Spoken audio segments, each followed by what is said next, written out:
L'idéal, pour être en accord avec le plan divin, c'est de suivre le cycle que le plan divin a introduit et instauré. Et ce cycle est dicté par l'astrologie. Une astrologie réformée, bien entendu, pas celle qui actuellement traîne un peu partout. Mais les 10 commandements, ça veut n'importe quoi. En revanche, respecter le cycle astrologique, qui de toute façon existe quelque part, mais le respecter, le connaître, le gérer, savoir le gérer correctement, ça, c'est respecter le plan divin. Autrement, on le subit sans très bien savoir quand il commence, quand il se termine, etc. Alors ça, c'est une question d'ailleurs fondamentale. Beaucoup de gens ont l'idée que les choses doivent avoir un commencement et un début, mais ne savent pas quand ce commencement doit avoir lieu, quand cette fin doit avoir lieu. Ils n'ont pas les clés de cette durée. Quand commencent les choses, quand se terminent les choses. C'est la question des terminus. Terminus du début, terminus de la fin. Au moment où on ne connaît pas le terminus, on est perdu, on est noyé.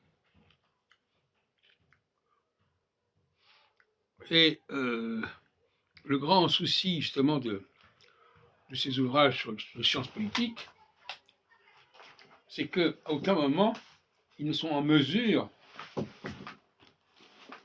de dire à quel moment les choses commencent et quand les choses se terminent.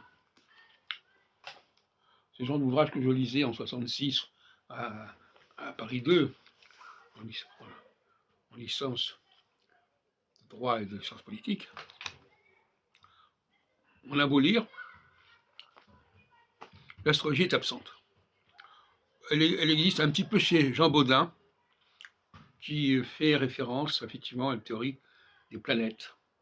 Je ne sais pas s'il en parle d'ailleurs, Georges Foucuier, dans cet ouvrage. En tout cas, Jean Bodin en parle, et c'est un des rares auteurs de sciences politiques qui aborde la question de l'astrologie. En tout cas, s'il s'interroge, savoir si l'astrologie permet de connaître les mutations des républiques, etc. Et c'est lui qui est le pionnier dans ce domaine-là à la fin du XVIIe siècle. À la fin du XVIe siècle.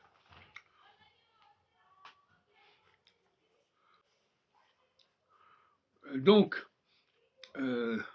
Richelieu bute là-dessus aussi. Qu'est-ce que ça veut dire le début et la fin?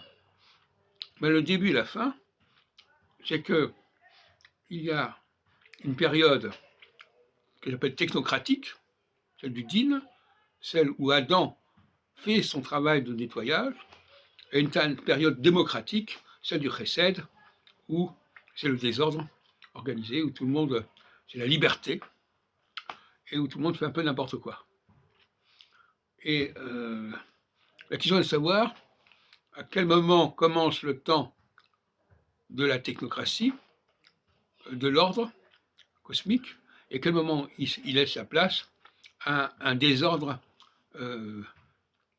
des assemblées, un désordre du droit d'ailleurs de manière générale. C'est ça la question qui se pose, qui doit être résolue et qui n'a guère été résolue jusqu'à présent.